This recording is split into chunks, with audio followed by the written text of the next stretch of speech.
none of the books I can think of make any reference to the many book-length studies of the evidence that have been done by people such as David Ray Griffin.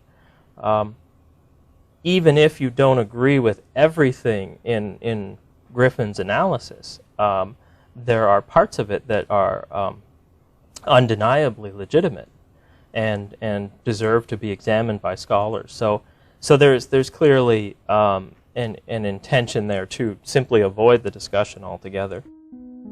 David Ray Griffin, a professor emeritus of the philosophy of religion at Claremont School of Theology, has offered over 30 books, a dozen of which are devoted to exposing contradictions, omissions, and distortions within the 9/11 official story. Despite endorsements from distinguished scholars and former CIA officers, his literature remains unexamined by the larger academic community. One possible explanation for this broader perception, I think, is what communication scholars call the spiral of silence theory.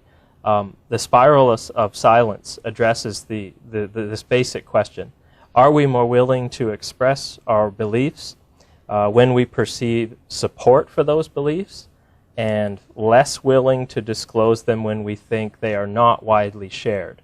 So it's about your perception of public opinion and how that perception shapes your willingness to express certain ideas. So the echo chamber of the corporate-controlled media often gives the impression that certain ideas are more widely held than perhaps they are.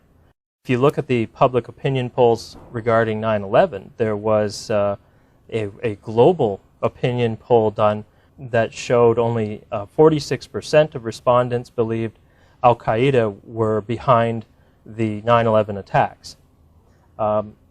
So you might take from that there's a great deal of misinformation circulating. You might draw a number of conclusions from that, but at the very least, I think it demonstrates that there is a considerable amount of skepticism for whatever reason. So we can't simply proceed from the belief that the dominant opinion is entirely 100% congruent with the official 9/11 Commission report. And therefore, I think there's, at least in part because of that, there is a legitimacy to exploring forms of 9/11 skepticism academically. When it comes to Al-Qaeda and why most academics seem to accept the official governmental narrative of bin Laden and Al-Qaeda and so on, I'm going to be fairly blunt. But first, before I'm blunt, I want to say, look, university professors are very overworked these days.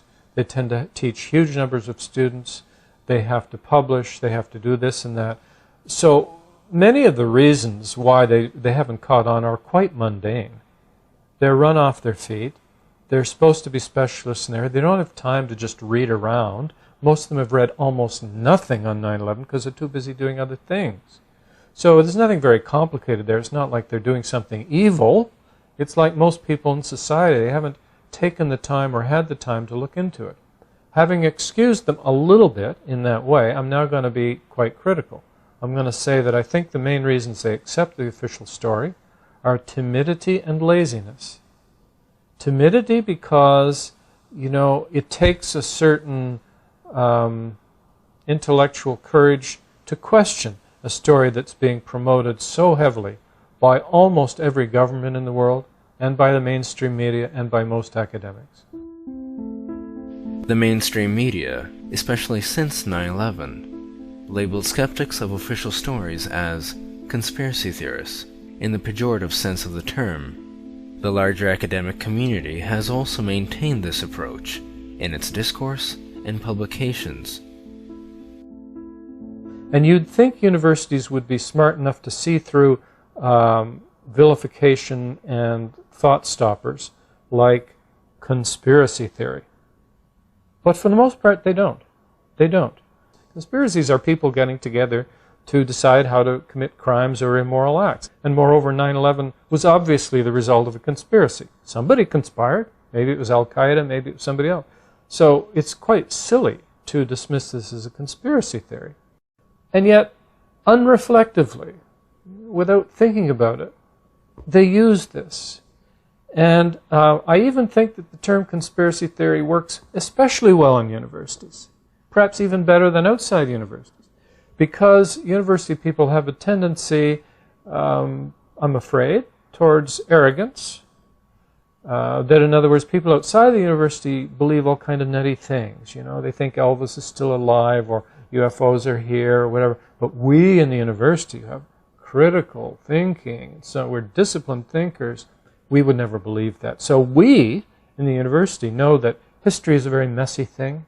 And, you know, I mean, it's not created by some cabal of people with handlebar mustaches. You know, all kinds of impersonal forces interacting with other forces and contingencies and accidents and the interaction of personality and institution. But there are, in the great unwashed outside the university, some people who want to have a comforting, simplistic view of the universe, think that history unfolds simply through bad people getting together in back rooms and planning it all. And that's the conspiracy theorists.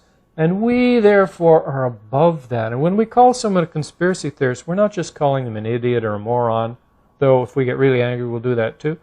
But we're implying that we're more intellectually sophisticated than they are. And university people are very vulnerable to thought processes that allow them to feel a bit superior that way. So my response took me a while to really understand the way to respond to this in order to make an epistemological break with just this normalized unseeing and refusal to engage facts by saying, oh, you mean the official conspiracy theory?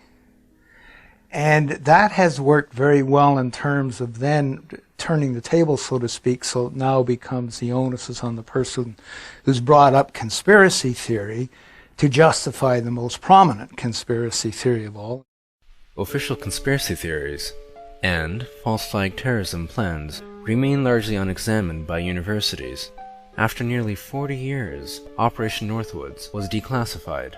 It called for shooting innocent people on American streets, hijacking planes, blowing up a U.S. ship, and with the support of clandestine media, the goal was to blame it on Cuba as a pretext for war. It was proposed and signed by every member of the Joint Chiefs of Staff. Perhaps the most recent case that the Academy has yet to connect the dots in relation to the events of 9/11 are the anthrax attacks. Although the Bush administration and the media quickly implicated Iraq, the alleged 9/11 hijackers, or Al-Qaeda in general, investigations traced the anthrax to a U.S. bioweapons laboratory. Since blaming a Middle Eastern group had failed, the FBI then pointed their fingers at a domestic individual. However, Senator Patrick Leahy, who was giving indications of blocking the Patriot Act, became a target of the anthrax and was convinced many people were involved. I do not believe in any way, shape, or manner that he is the only person involved in this attack on Congress and the American people. I do not believe that at all. I believe there are others involved, either as accessories before or accessories after the fact. I believe there are others who can be charged with murder.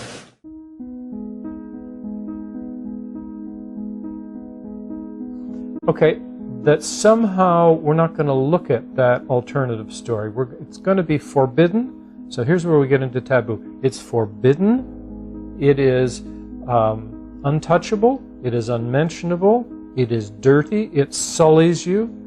It profanes you. It isolates you. All these things. What normally happens in order to discredit anything that discredits the official story is that the people who raise the issue are themselves attacked.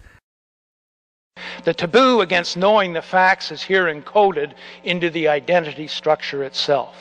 In the background, 9/11 justified any violation of international and constitutional law as essential to the war on terrorism.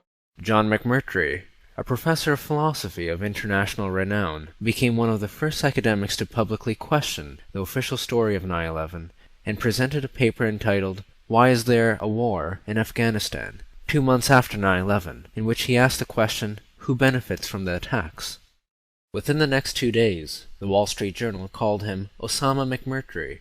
The Globe and Fox News followed quickly, with ad hominem denunciation. And his colleagues, a couple of Harvard fame, notified McMurtry that they are reporting him to the FBI and the CIA.